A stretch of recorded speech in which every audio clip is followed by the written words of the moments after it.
Okay guys, I got a guitar today, a Charvel, made in Japan. It needs a neck adjustment, so let's get after it.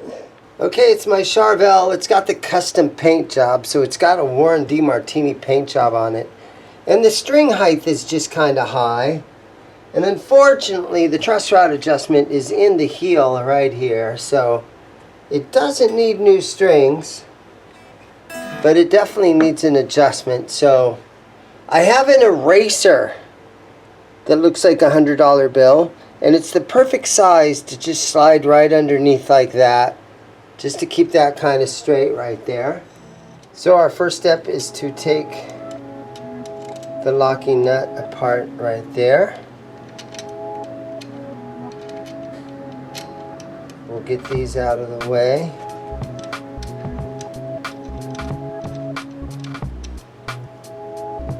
And then I'm going to take my string winder and loosen these strings. Okay. Okay, so let's pull the neck.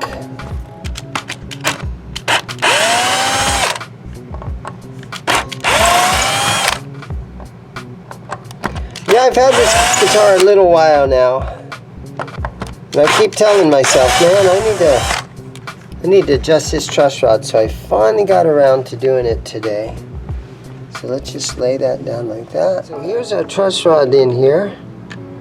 So I'm hoping, oh, it's super loose, look at that. Okay, there it's starting to tighten. And there it's nice and snug. Okay, that's all I'm gonna do to it.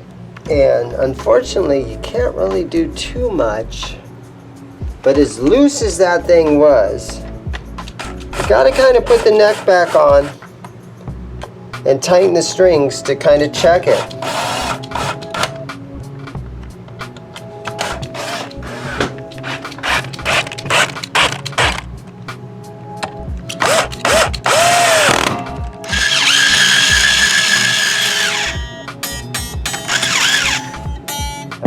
So I want to tune this thing back to standard tuning.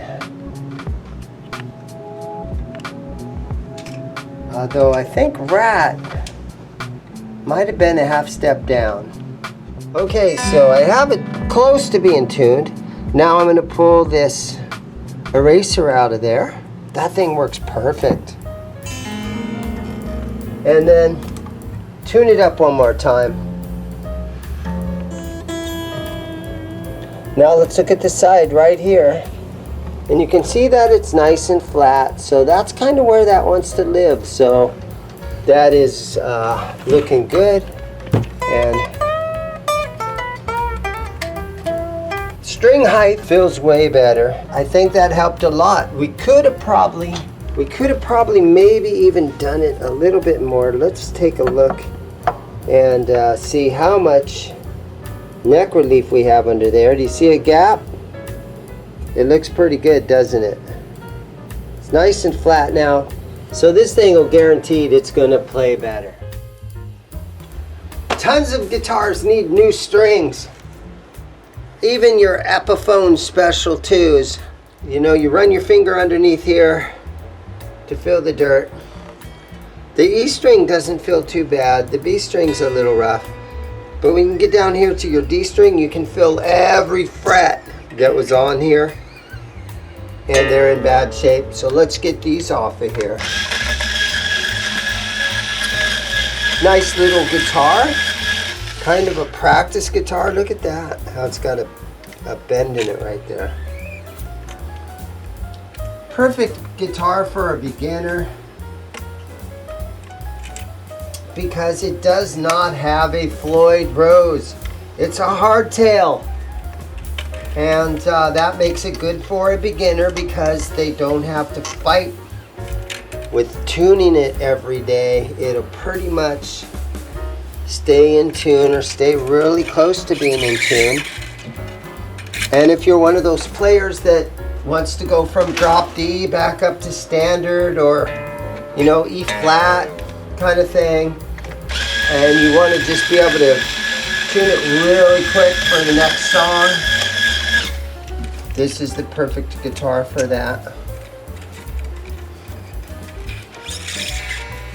For some reason I'm taking strings off one at a time, but what I'm going to do is I'm just going to loosen these remaining 4. Oh, these are on backwards. That's why that one broke. I wasn't paying attention.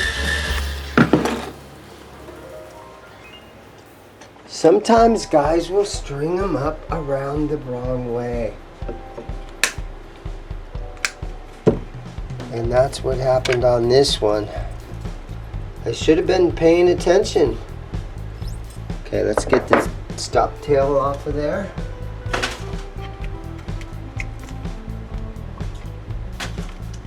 I do own this guitar. This one was a trade-in that I got probably at least a month ago.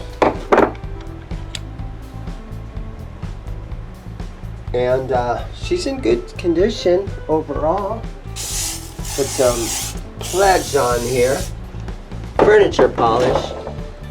But this is one of those, you know, what do you price something like this at? 150 bucks maybe?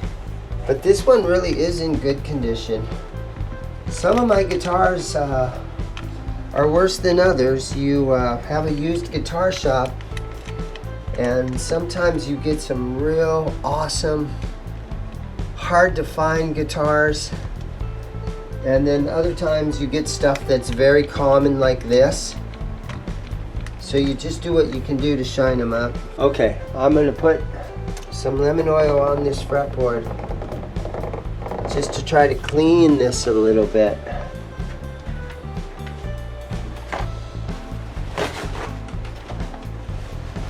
Then I'm going to use a couple of paper towels.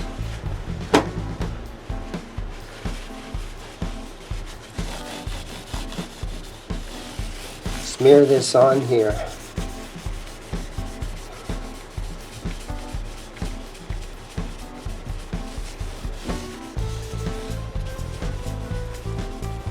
Pickup height looks good. I think this was a really nice playing guitar. Other than having old strings. And whoever had it then traded it in to me. They changed 3 of the strings. And they changed the 3 high strings and then traded the guitar in.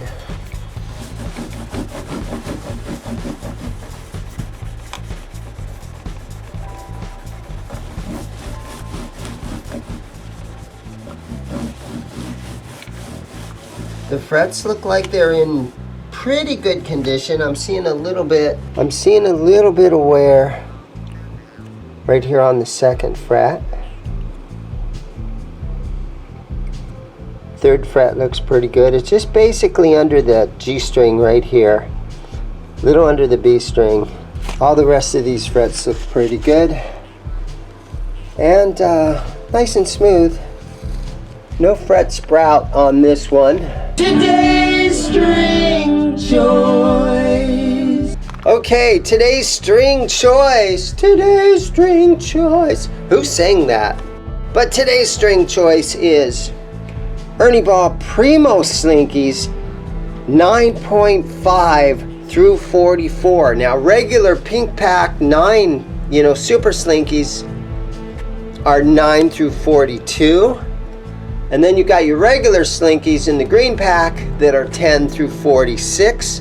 So this is right in the middle, hiding right there in the middle.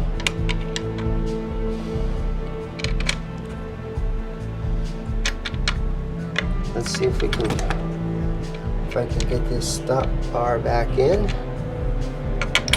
There it goes. It just sets right in there. It doesn't lock in or anything. So Primo Slinkies right there in the middle of the gauge. Right in between Super Slinky and regular Slinkies.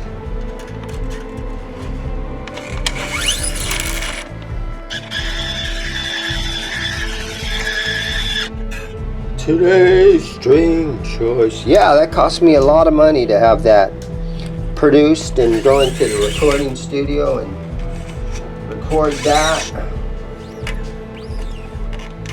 I don't know if I should have maybe saved my money.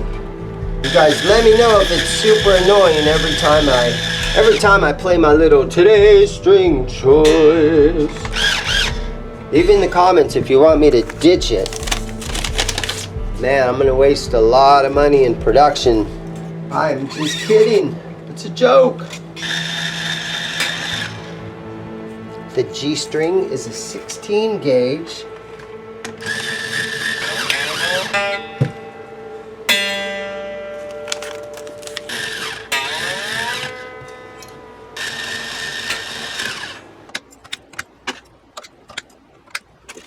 Okay, so I got this thing all tuned up and it's ready to go. But I wanted to show you and take you back a little bit. Remember these things?